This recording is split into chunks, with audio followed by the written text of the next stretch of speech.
Terima kasih pemirsa, Anda masih bersama kami di Suara Jakarta dan saat ini saya sudah terhubung dengan Ibu Diana Dewi selaku Kadin DKI Jakarta.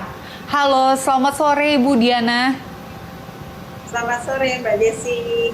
Ya, Ibu Diana, kita baru-baru ini sudah mendengar pemerintah menggaungkan the new normal setelah kita sudah melakukan sejumlah kebijakan seperti PSBB, social distancing, physical distancing. Nah, kali ini kita akan menuju the new normal. Nah, Bu Diana sendiri sebagai Kadin DKI Jakarta menanggapi konsep ini bagaimana, Ibu?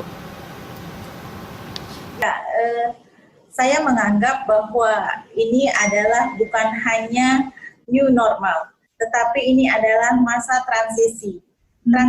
Kalau masa transisi, pasti tentunya ada sesuatu yang harus dirapihkan.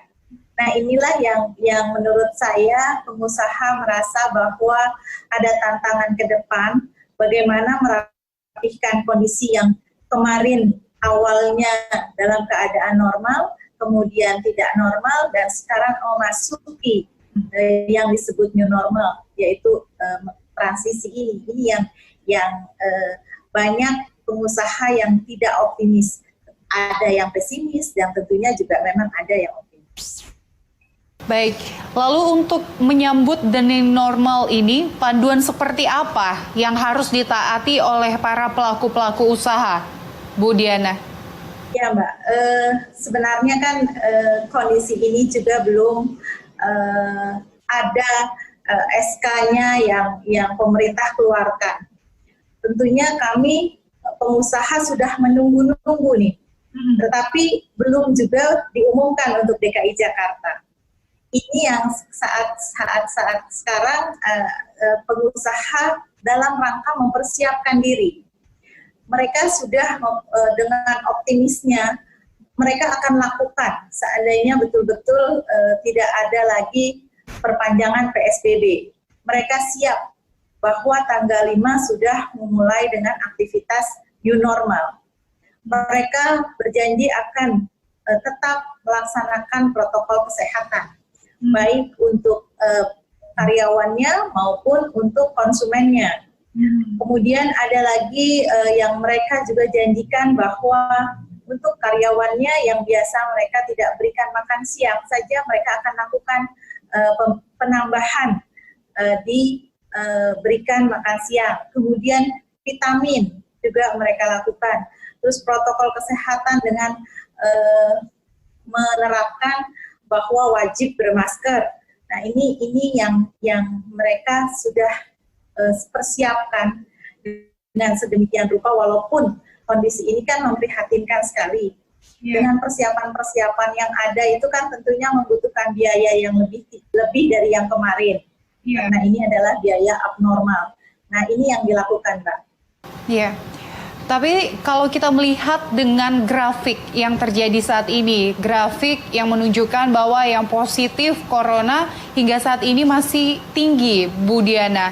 Nah, kalau seandainya memang the new normal ini akan diberlakukan, memang ini merupakan angin segar bagi para pembisnis. Lalu bagaimana nanti jika memang the new normal ini justru akan membuat grafik ini semakin menaik? Dan justru bahkan bisa nanti kalau karyawan terkena penyakit COVID-19 ini, bukankah itu menjadi tanggung jawab perusahaan juga? Apakah sudah dipertimbangkan oleh pengusaha-pengusaha hingga hal ini? Ya, betul Mbak. Kondisinya juga memang seperti buah simalakama ya.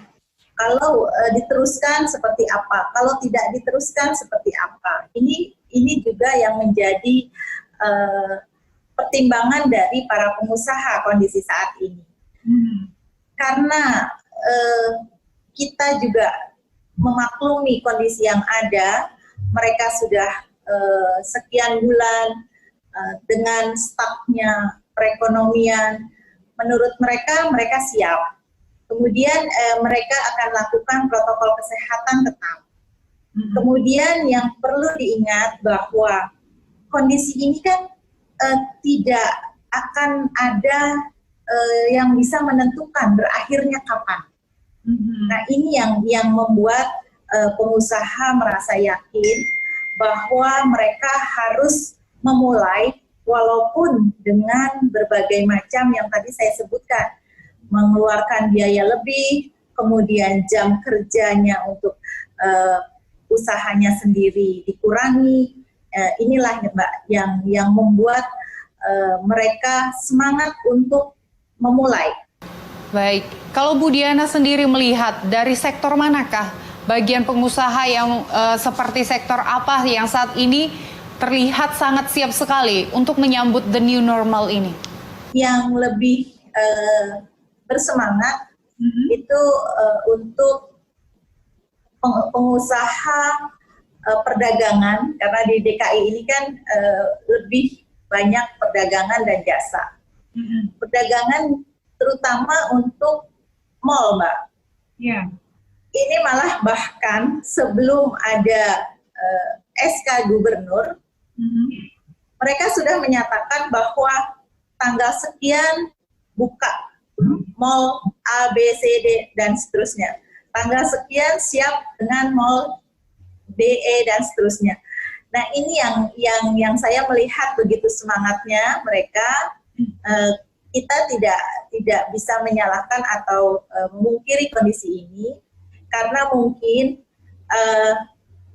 seharusnya pada saat Idul Fitri biasanya mall tempat yang memang dikunjungi banyak oleh konsumen. Nah, ini yang peluang ini yang ternyata hilang kan. Nah, ini yang sekarang bahkan justru mereka yang lebih mendahulukan statementnya, itu Mbak.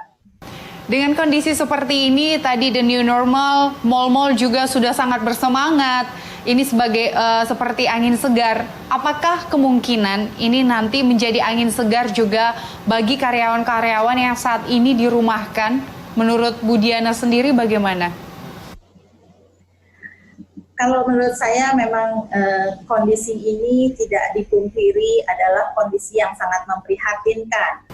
Ya baik, Ibu Diana Dewi, Kadin DKI Jakarta, terima kasih sudah bergabung bersama kami di Suara Jakarta. Dan pemirsa, demikianlah perbincangan kami dengan sejumlah narasumber di episode Suara Jakarta kali ini. Saya Gesmi Sitanggang, pamit undur diri, terima kasih atas perhatian Anda dan sampai jumpa.